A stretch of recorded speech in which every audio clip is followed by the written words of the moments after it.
अब उनके यहां तो सूर्य नहीं है, तो सूर्य नहीं है तो समस्याएं ही समस्याएं हैं। सबसे बड़ी समस्या क्या है? सूर्य ही एक ऐसी शक्ति है पूरे प्रकृति में, ब्रह्मांड में, जो मैंने आपसे कहा कि 350 से ज्यादा कीटाणु और जीवाणुओं को मारने की ताकत अकेले सूर्य में है। तो उन इलाकों में जहां सूर्य है नहीं, वहां सभी तरह के जीवाणु और सभी तरह के कीटाणु पनपते हैं। तो उन देशों में सबसे ज्यादा बीमारियां वायरल इन्फेक्शन और बैक्टीरियल इन्फेक्शन की ही होती है। अब उनके यहां जो बीमारियां हैं वो सूर्य के नहीं होने से हैं, तो उन बीमारियों का इलाज एक खास तरीके से किया जाता है। अब भारत में क्या है? भारत में तो सूर्य की इतनी प्रचुरता है, फिर यहां कोई बीमारी आएगी तो इसका इलाज किसी दूसरे तरीके से किया जाएगा।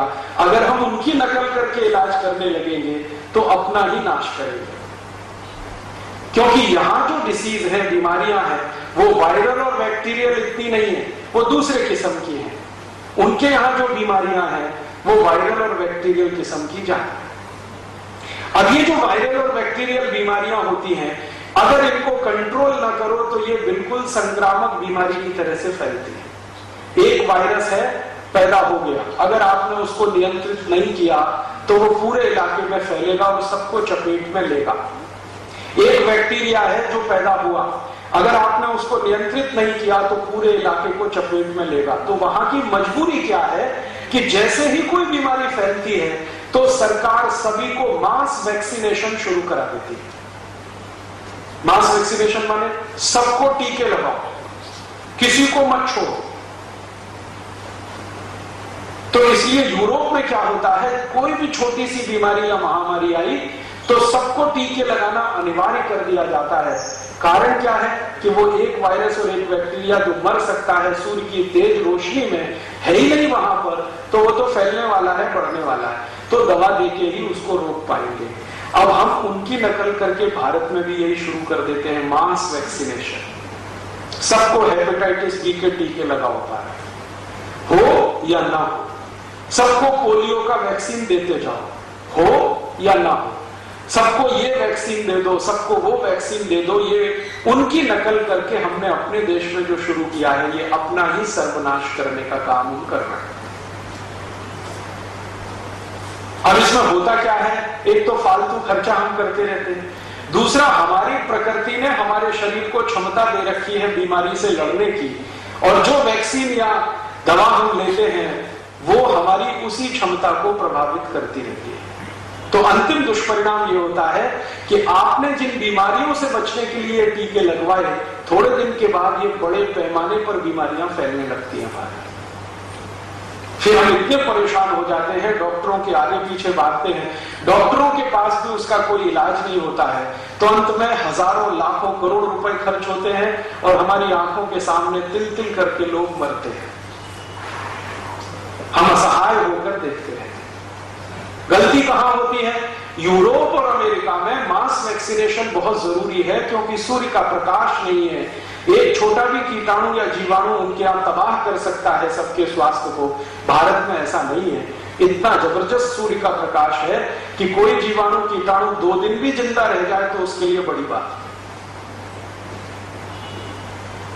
लेकिन हमने नकल करना शुरू किया है, और उसी का दुष्परिणाम आज हमारे जीवन में है कि जिन 108 करोड़ लोगों को स्वस्थ रहना चाहिए था, वो किसी न किसी बीमारी में फंसे हुए हैं।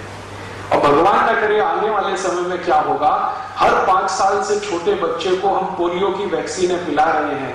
1 बार पिलानी थी, 2 बार पिलानी थी, अब 10 बार हो गया, 20 बार हो गया, 25 बार हो गया, अब बंद ही होने का नाम नहीं ले रहा। यूरोप में शायद ये मास वैक्सीनेशन जरूरी है, अमेरिका और उसके आसपास के देशों में जरूरी है, भारत में ऐसा जरूरी नहीं है।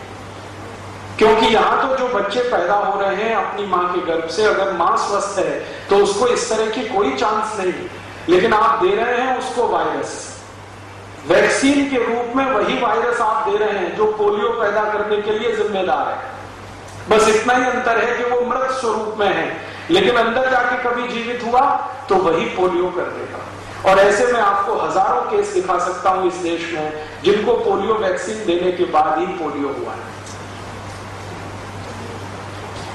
मैं स्वयं भी चिकित्सा का कार्य करता हूं, लेकिन सेवा के लिए, पैसे के लिए नहीं। मेरे पास हर साल में ऐसे सैकड़ों बच्चे आते हैं जिनकी मां शिकायत करती है, ओ राजीव भाई इनको पोलियो वैक्सीन दिया, अभी देखो फिर पोलियो हो गया, चक्कर क्या है? तो उसको मैं समझाता हूं, समझ में नहीं आता उनको, शायद उसको नहीं देते तो कभी नहीं होता। कम से कम मेरी जनरेशन में जितने लोगों को मैं जानता हूं, किसी ने पोलियो वैक्सीन नहीं लिया, हम में से तो किसी को पोलियो नहीं हो गया। कारण क्या है? हमको बचाने वाला सूर्य है, हर दिन है। और गर्मियों में जब सूर्य का तापमान 50 डिग्री चला जाता है तो आप तो परेशान होते हैं गर्मी से, लेकिन वो अच्छा है, क्योंकि वो 50 डिग्री तक पहुंचकर सब जीवाणु कीटाणुओं को साफ कर देगा। हमें ऐसी कोई जरूरत नहीं है, लेकिन अंधाधुंध बिना सोचे, बिना विचारे, बिना समझे हम ये सब कर रहे हैं। उसके दुष्परिणाम में बीमारियां बढ़ रही हैं। और इससे भी ज्यादा एक और खराब बात बताता हूं। आजकल एक पोलियो वैक्सीनेशन चल रहा है, मास वैक्सीनेशन चल रहा है। एक एक बच्चे को 5-5 बार दे दिया, 6-6 बार दे दिया। कुछ बच्चे तो ऐसे हैं जो 10 बार पी चुके हैं डोज। और फिर भी अमिताभ बच्चन के पेट का पानी जो है ना, बार बार हिलता रहता है। रोज टीवी पे आके चिल्लाता है, और दे दो, और दे दो, और दे दो, छोड़ो मत इसको। क्या गजब है।